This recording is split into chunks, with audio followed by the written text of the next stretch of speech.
Hello and welcome to our video for today. We're going to talk today with you for a little while about addressing common challenges that are faced by wholesale distributors.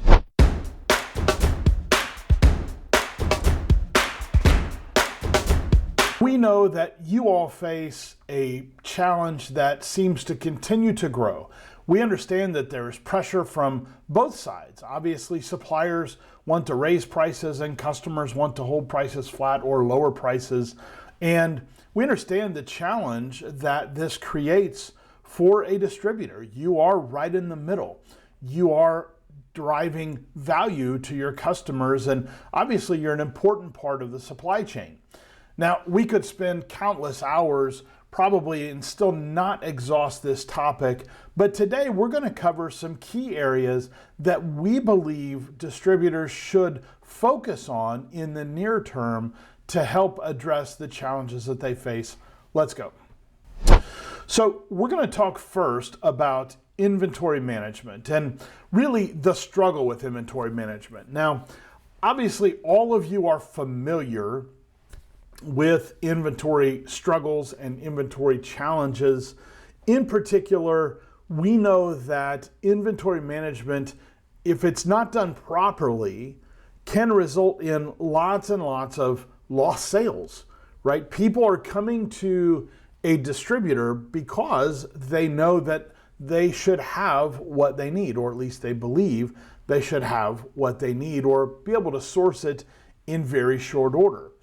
Of course, on the other side of that equation would be the concept of wasted resources, right? We are all familiar with dead stock. I can't tell you how many times I've had conversations with customers and they've said, man, if we just had a solution for our dead stock. Unfortunately, more often than not, the reality is dead stock is truly dead, and you can try to flush it on eBay and those kind of things, but by and large, it doesn't move. And so we want to really figure out inventory management properly so that we aren't losing sales, but we're also not wasting resources. On the other hand, we also have our customers to consider. And when you look at the customer point of view, when they need something, that is probably when they need it. It's a unique world that distributors live in. We understand you typically aren't having people shop with you as much as you're having them procure from you. And that is an important distinction. Not that shopping never happens, but most distribution bread and butter is coming from somebody who has a need for something at a very specific time and they believe you can supply it. And so, the right inventory management serves to get the customer what they need when they need it without disappointing them. One thing that is critical to inventory management is, of course, having efficient inventory control.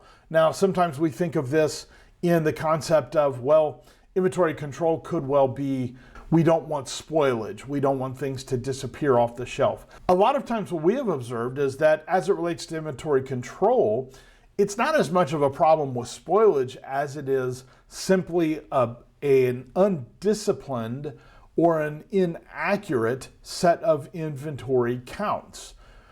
When it comes to inventory management, I really can't stress enough how important having accurate inventory counts are.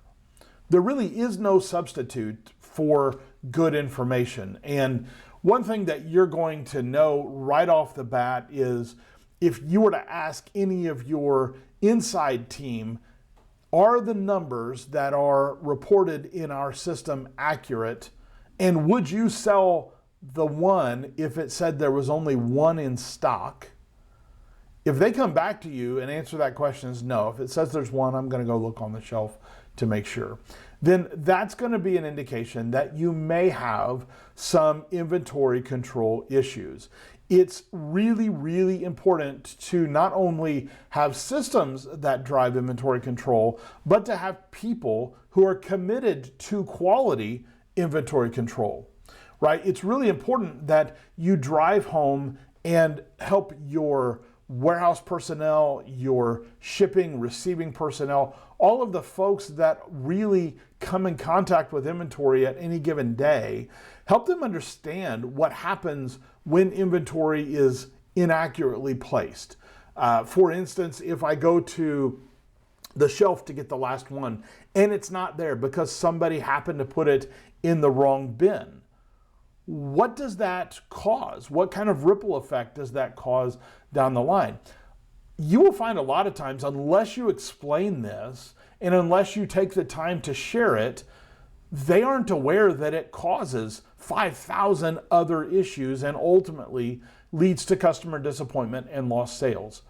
My experience has been that a lot of times people want to do the right thing, they just don't know what it is. And so when we take the time to share that with them, we can truly move the needle on what they experience and how they interact with our inventory.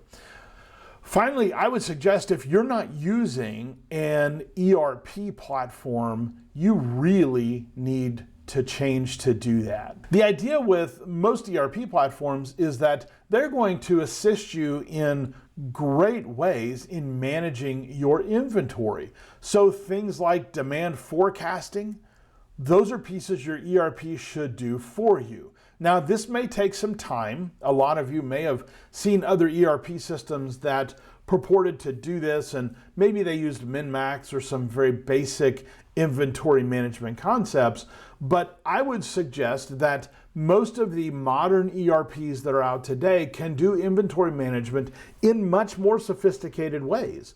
They can understand the historical demand. They can deal with things that are seasonal. They can predict what is going to happen. And in particular, when you feed them with the supply information of typical time to fulfill and all of those types of things, they can make excellent predictions to help you maximize what you keep on the shelf at the appropriate amount of days on hand, while not having so much inventory that it represents a waste of resources and dollars committed to that.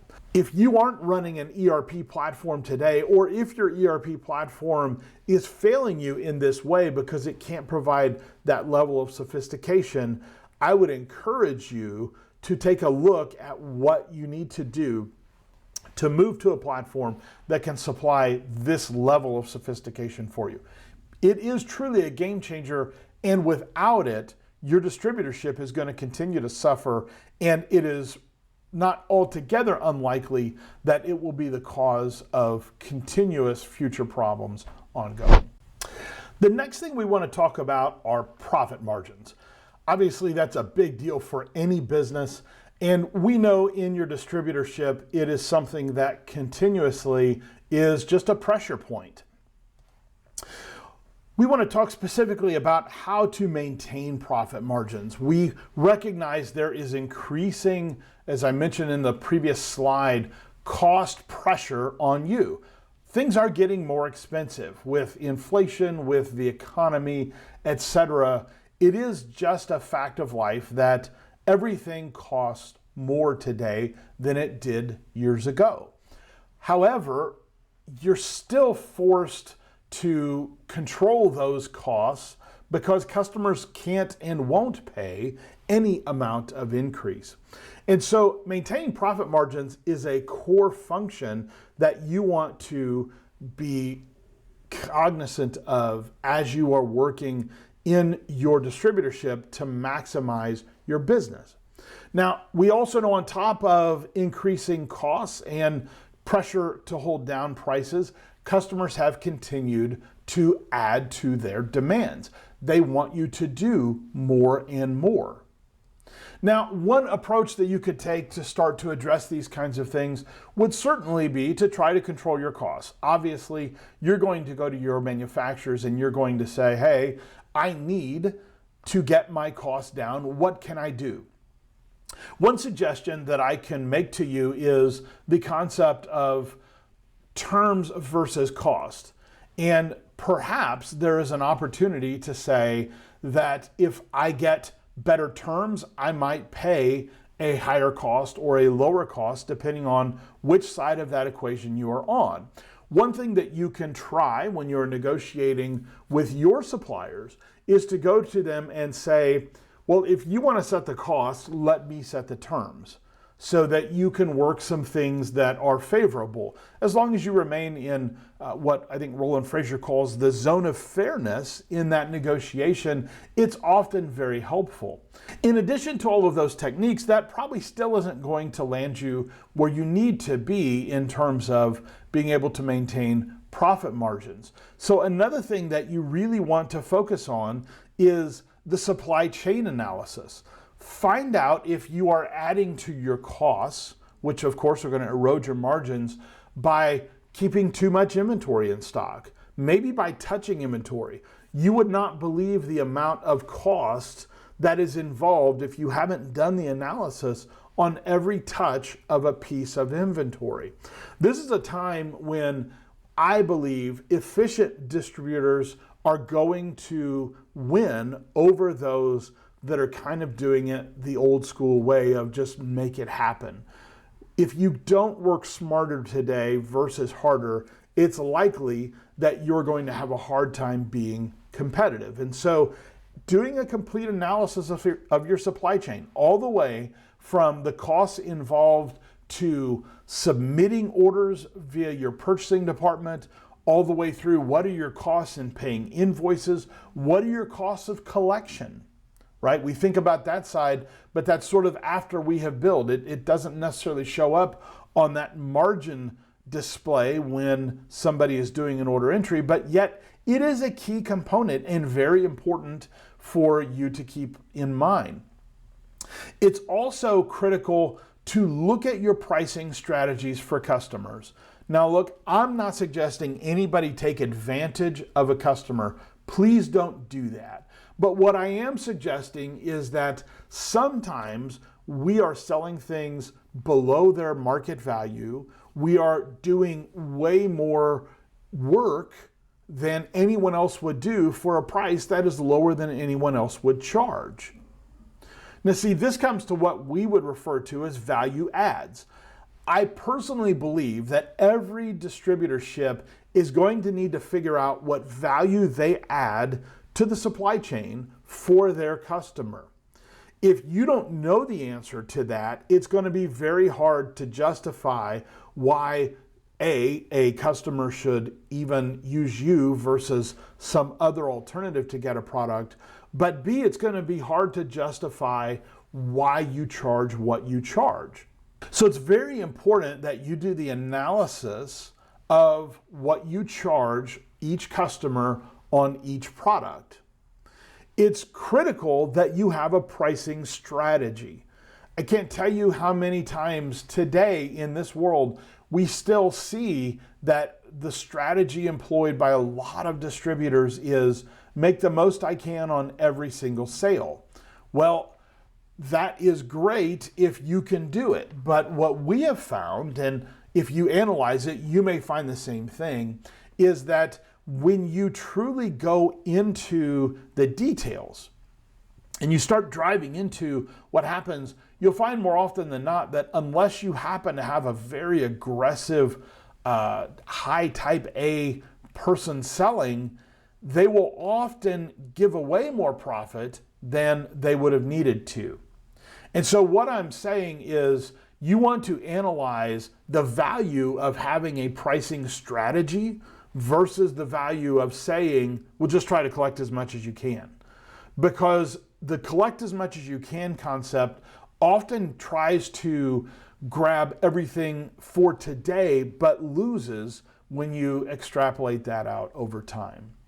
Finally, the other thing I would do is remind you, if you're not aware, there are actually companies that specialize in helping you set pricing. There are companies and organizations that literally will take all of the data from your ERP system and they will analyze what your customers have bought, and they can tell you where they are likely going to be sensitive to a price increase or where it won't matter. And so it is absolutely possible with the right tools to be able to even increase prices but not decline demand. That is a powerful thing. I think a lot of folks don't recognize that is a tool available to them. Obviously, that's not free. Those people are going to charge for their services. However, most of the time, that kind of utility will pay for itself in maximized margins. So, in conclusion, on the margin side, I would just put out there, don't be afraid to value your services appropriately. Stay squarely in the zone of fairness, but recognize the value that you are adding to your customer and make sure that that is something that is included in your pricing structure. The next thing we want to talk about is e-commerce. And of course, in today's world, it's no longer an option. It has really become something that customers expect. Years ago in our world, we would have people that call us up and say, well, we don't really know that our customers are using e-commerce. And while that may have been true several years ago, today it is just not the case. As the older generation has moved off the scene, B2B used to mean belly to belly, and it just doesn't mean that anymore. Customers today have an expectation that they can interact with you online. Now, you may have different levels of need in that, and that's perfectly fair. Perhaps what you sell is a bespoke product and it requires somebody to have a conversation. But one of the things I would suggest you start to think about is, how can I preserve my sales force for the high margin items and allow customers to self-serve for things that tend to be commoditized? So what you are looking at in an e-commerce concept is typically increased efficiency and additional capacity. So the beauty of a website answering customer service questions for you, or providing inventory levels, or providing pricing, is that it doesn't take a break. It doesn't need to sleep. It doesn't need a vacation. It's available all the time. And so you benefit as a distributor when you implement e-commerce via a greatly increased efficiency. I don't know about you, but it's been a long time since I have preferred to call somebody up and say, hey, would you mind reading off to me a UPS tracking number that starts with 1Z, and trying to copy it down on a piece of paper. Nobody likes that experience today. And you, as the distributor, need to make sure that you are catering to what your customers are asking for. And they are looking for that kind of efficiency on their end as well. E-commerce also gives you additional capacity. So again, there are only so many calls a person can take at one time. Typically, I find that I can carry on about one conversation at a time. Your sales reps and CSRs are very, very similar in that. How many customer calls can they actually field at once? And even if they were doing online chatting, how many of those should they really do at one time? We've all experienced the operator that puts you on hold and goes a round robin style, and that is very dissatisfying. But with an e-commerce platform that ties into your back office and into your ERP system, you now have grand capacity. There are virtually unlimited number of inquiries that system can answer at one time. Customers don't like to wait. Customers tend to want what they want when they want it. I mean, think about the concept for a second of when somebody calls you for a price, an inventory update, for a tracking number, or a copy of an invoice. They're probably not calling you just because they're curious. They're probably in the middle of another project. Again, it comes back to, as a distributor, your customers tend to procure, not shop. So they're calling you and interacting with you in a B2B capacity because they need something at that moment quite often. And if they have to wait on you to return a call, to check on that and get back with them, to respond to an email, etc., those are all opportunities for them to say, my project is blocked until so-and-so gets back to me I'm going to go talk to so-and-so where I don't have to wait. You don't want that. That leads to lost sales. So from a customer point of view, you want to make sure that you can deliver 24/7 customer service. There's no reason that somebody can't get information from your systems all day and all night. Saving maybe a short maintenance window while you're backing up your systems and that kind of stuff. People should be able to interact with you via your site even when you're closed, even on holidays. Customers expect a high degree of usability. They want your systems to be easy to use. Even though you are a B2B entity, in most cases, you want to ensure that your customers receive a B2C-like ease of use transaction. You don't want them to have to jump through a bunch of hoops. You don't want to make things difficult for them to find. And you, for certain, want to make sure that they have the tools that support their procurement versus just some system that was made for shopping. They are also looking for your site to be fast. I don't know if anybody remembers way back in the day when iPhones first came out, but I recall as an AT&T customer that it used to drive me insane that it would take minutes for AT&T to confirm if I was eligible for an upgrade or not. It was so bad that Apple finally just worked around it in different ways, and I think they've fixed that in today's systems. But we've all experienced something that, as it were, had the great big spinny wheel saying, please wait. Nobody likes that. Your customers don't like that. You want to make sure that your e-commerce is fast. You want to make sure that whatever you do in the e-commerce world, that it is specific to distribution. So you're going to see a lot of people peddle to distributors, oh, Shopify is great, and, Magento is awesome, or Adobe Commerce, whatever you want to call it today, or fill in the blank of some other platform. And what those folks often fail to understand is that you're not serving a traditional e-commerce plan. You're not serving a traditional e-commerce audience. You are serving people who have very specific needs, and really what they're trying to do is accomplish a task with you. They're not so much trying just to buy something as they are to finish a project they're working on. You're just a cog in that wheel. And shameless plug, of course, our Web Alliance e-commerce platform obviously has this, but you want to ensure that whatever e-commerce platform you choose, that it has the deep integration with your ERP so that the customer doesn't have to feel like, well, I only get order history if I order online. That's a bad idea.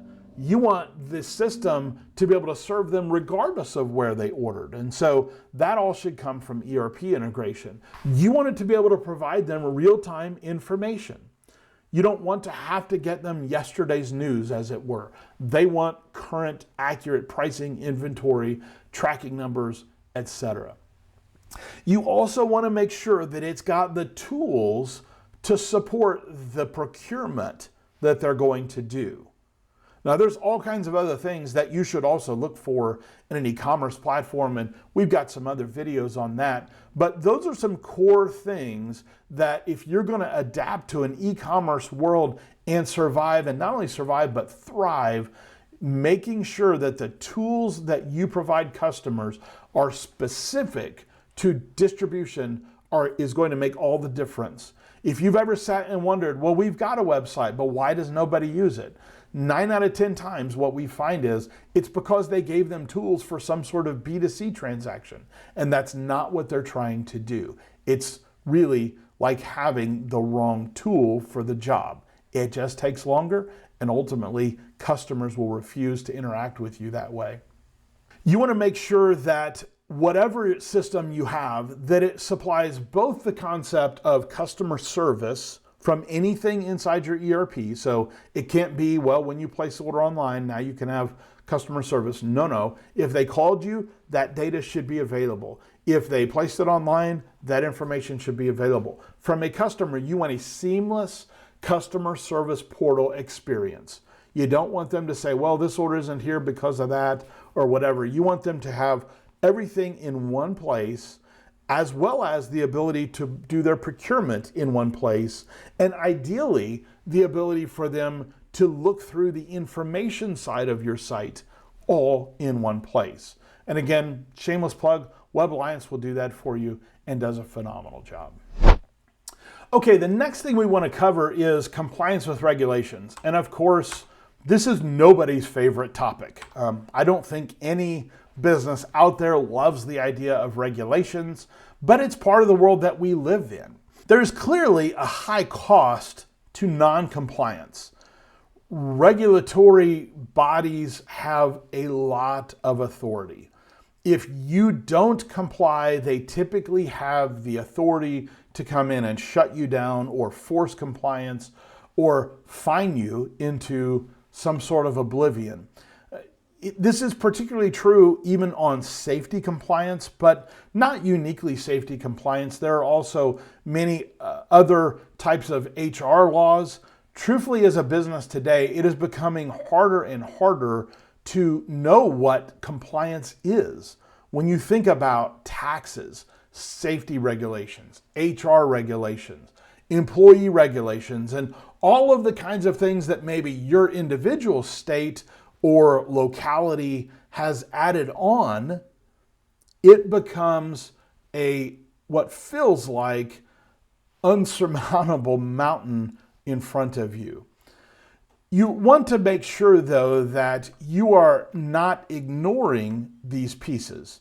OSHA, as for instance, is a very important entity, and you want to make sure that you're doing what you should do as it relates to safety.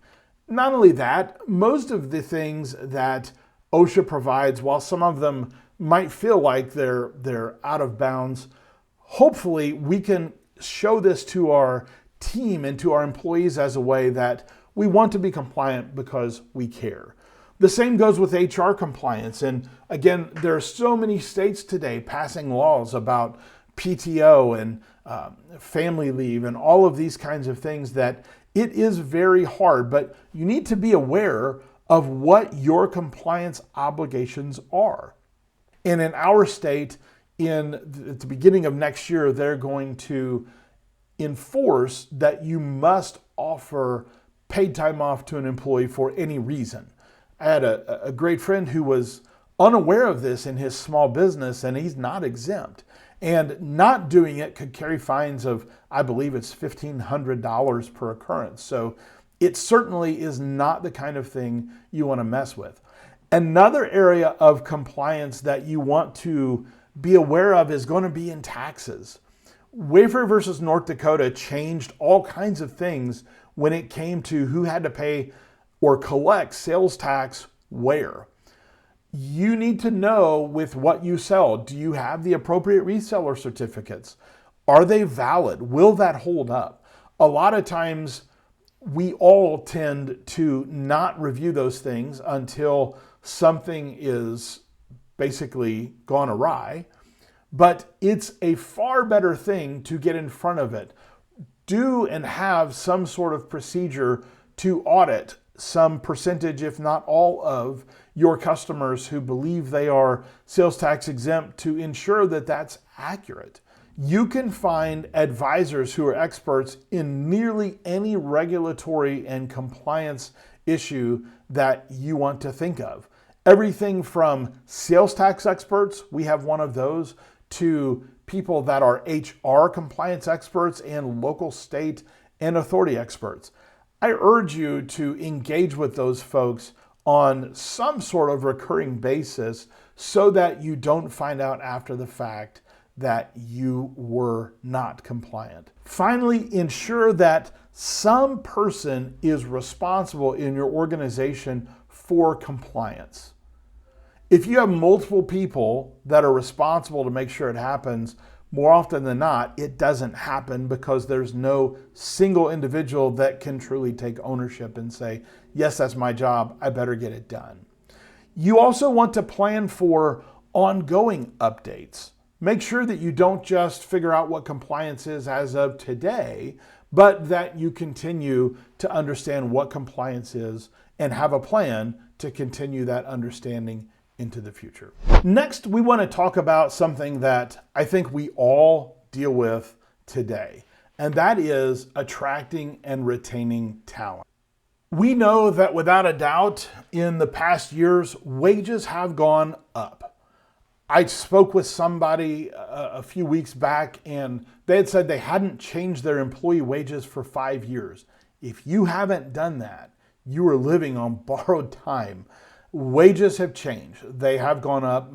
We also see on the other side, benefits have continued to go up and up in cost. We have shorter typical tenures of employees. What I have found, and a lot of people have dumped on a particular given generation and said, well, that's not, a generation that will stay. But what I've found is more often than not is in attracting and retaining high quality talent, we just need to think about how we are dealing with them. And instead of making them feel like they are somebody who is subject to our whims, that instead we should focus a lot more on making them feel like we are partnered together to reach a goal. Really, if you're in any position of leadership and you followed any of John Maxwell's leadership books, you would probably be familiar with the 5 levels of leadership. And ultimately, attracting and retaining talent is going to come a lot down to what level of leadership you are at. If you have a lot of level 1 leaders, just a positional authority, that's going to make it a struggle for you to keep people in today's world. Like it or not, the fact is that we are essentially in a market where there are more jobs than there are people to fill those jobs. And so we have to find ways to make what we are doing appealing to those people. I will tell you, one of the things that we believe is happening is that people don't like to do unimportant tasks. And in fairness, if you think about that in yourself, it's probably true of you. It's certainly true of me. I like to do things where I believe it matters. And most people are the same. And so think about for a minute, if you tell a person your job is simply to answer the phone and send a copy of an invoice anytime somebody wants one, or your job is to answer the phone and share with them the tracking number or respond to an email, that really is a challenging thing for somebody to sink their teeth into and say, wow, I made a difference for somebody today. But if we're going to attract and retain talent, we really need to focus on how do we give them a high job satisfaction and an amazing work environment. Now, for a lot of us that have been in business for a long time, that might not be how you grew up. That might not be what your distributorship was founded on. It might have been founded on, hey, we provided jobs for people that needed to eat, and that's great. And frankly, I applaud you for doing that. Thank you for your service to your community. But today, we need to take it a little bit further. We need to elevate our game as employers and say, what can we do to make your job more satisfying? As an example, how can you do something to gamify what your pickers are doing, right? Have you taken even the time to show them a scoreboard, right? Do they know how many orders that have been in total picked today? Do they know how many mistakes have been made today? Do they know how many new items have been received? There are ways that we can gamify things without going all the way to the concept of a Nintendo Switch, but it's an amazing thing whenever you provide just something as simple as a scoreboard where a particular team member can look up at what they're doing and go, hey, that moved the needle, even if it just made the number go up by one thing. It's a powerful way. And think about what your competitors are doing. And if you put yourself in that position, which place would you rather be? The place where seemingly an endless number of tickets show up on my picking gun and I have to walk around the warehouse and don't really know what's happened? Or would it add some fun to your day to see that, hey, the top picker for today is so-and-so and he's done X number of units today? We can do some things that aren't necessarily all that difficult to really change the work environment and job satisfaction for our team. One of the biggest epiphanies that we have experienced in our tenure as a business is when we opened up that scorecard and started having departmental scorecards that our departments review every single week. This is an amazing tool to help retain talent. But not only does it help you retain talent, imagine if when you are looking to hire somebody, if you said to them, this is how we do it. And now you have something that sets you apart from every other person that they have interviewed with. Another thing to focus on is your company culture. Do you have a culture where everybody is in the mully grubs every day when they come to work? Or do people look like when they are in the office, they are happy to be here? And whether that's in the office virtually or whether that's in the office physically, it doesn't really matter. Do you have a culture where it's clear that everybody is liking what they are doing and they are happy and they feel respected and appreciated? You know, one of the biggest lessons that I've learned in leadership is the power of two simple words, and that would be thank you. The power of thank you is hard to overestimate, because when you say thank you to somebody, they may not have heard that in a previous job. They may not have felt that they were appreciated elsewhere, and it really doesn't cost us anything to do. We can create a positive environment pretty easily.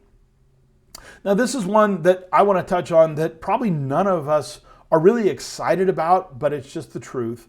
We need to offer competitive wages and benefits for our industry in our region. And recognize that depending on the job you're hiring, your region might actually be all of the United States. If somebody can do your role remotely, then you are effectively competing against not just the people in your backyard, but everybody across the whole nation, potentially even across the world. It is important that we make sure that we're not taking advantage of our team members.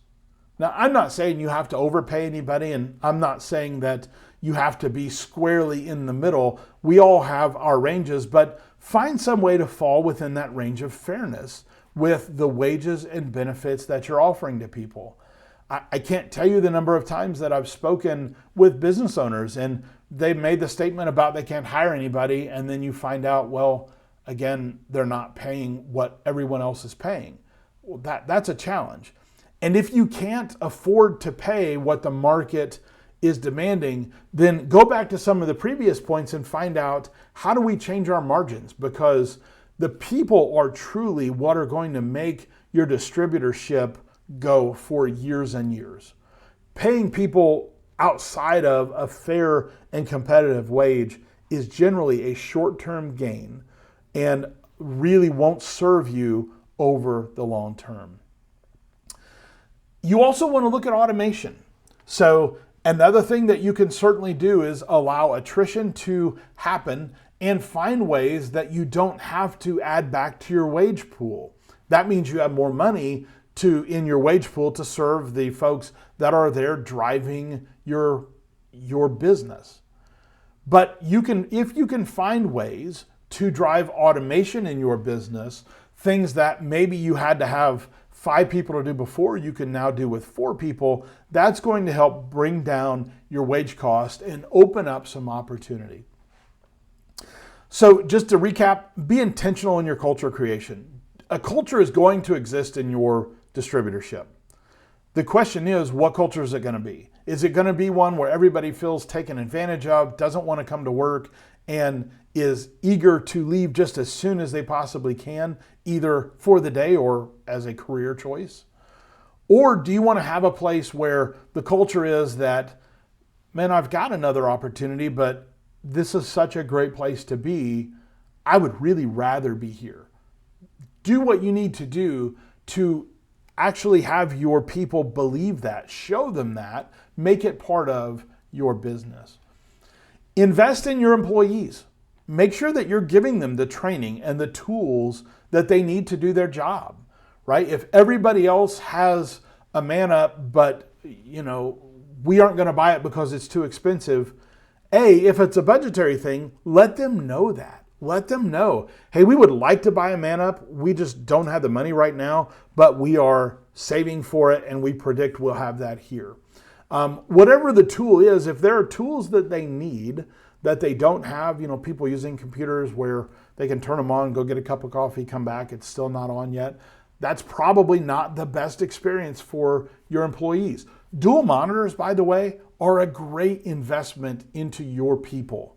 First off, it has been shown to increase efficiency massively. But secondly, it's a great way to show them that you appreciate them. You want them to have the tools to do their job in the easiest and most efficient way possible. And finally, do regular wage audits. There are all kinds of places online, but you can basically go to Google and say, what is the typical salary for fill in the blank in fill in the blank of your region? And it will tell you what the average salary for that role is. Do that on a regular basis. Go through and look and make sure that what you are paying is what people should expect. It's just part of owning a business.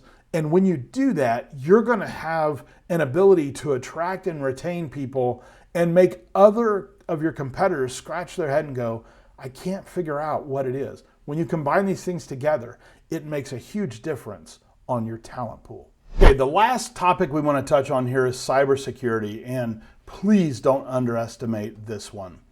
Cybersecurity today is probably one of the biggest risks that any business, including distributors, face. Ransomware, lost data, data leaks, fines that go along with them depending on your industry are a killer to your bottom line. Not to mention what they do to your reputation. You see, your customers have an expectation of privacy. And if you are the source of leaked credit card information, maybe because perhaps somebody wrote them all down on sticky notes and stuck it in a file somewhere, all of those types of things, that is really important that you don't let that happen. It will harm your reputation. It'll make it harder for you to get new customers. And ultimately, it will be a challenge to your longevity.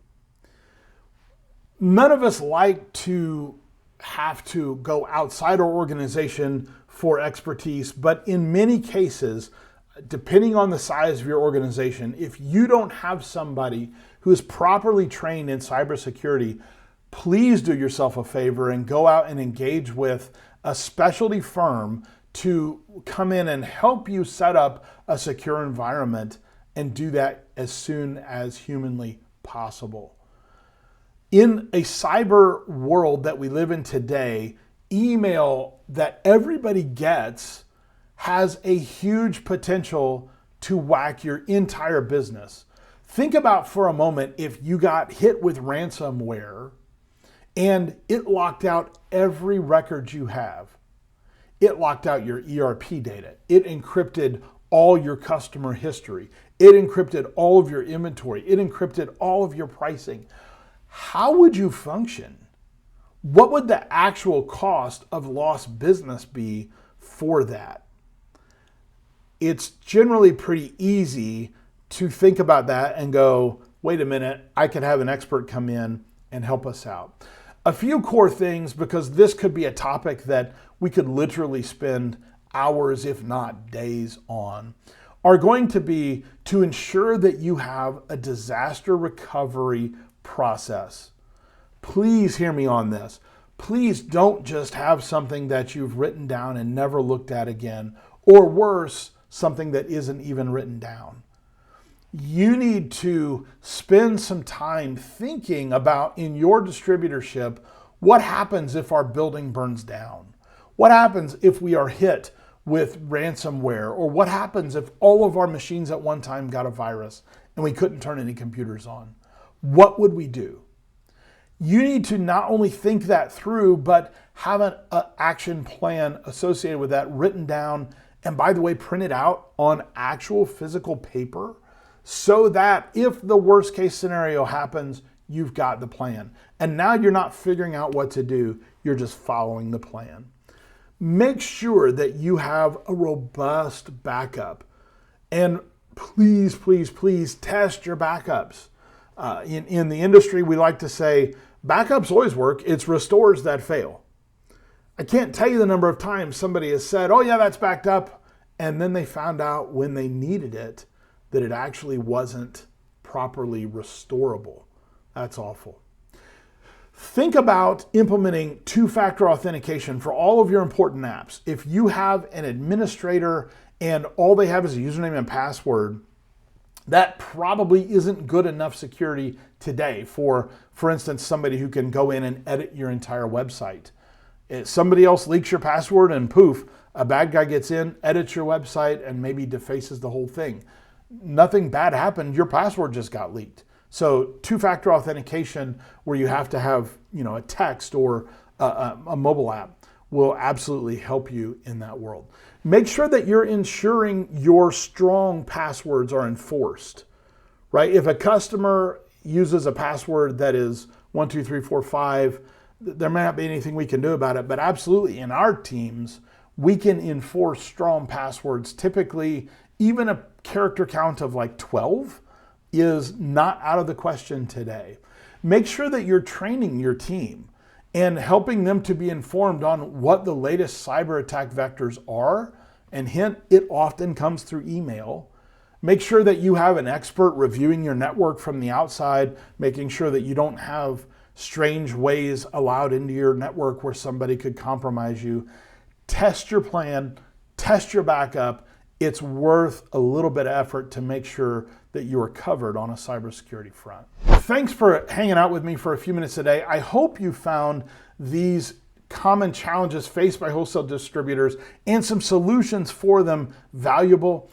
I really want to offer you our services if you are looking for an e-commerce provider, or if your e-commerce provider isn't doing what you need it to do. If you're not sure if we're a good fit, you can head over to our website at aldrichsolutions.com/estimate. And when you go there, you can take a minute to fill out a simple form. We'll send you back instantly an estimate of what the investment to work with us is, what the time investment is, and you can know if you have an e-commerce system that is ready to serve your customers and how much it will cost right there.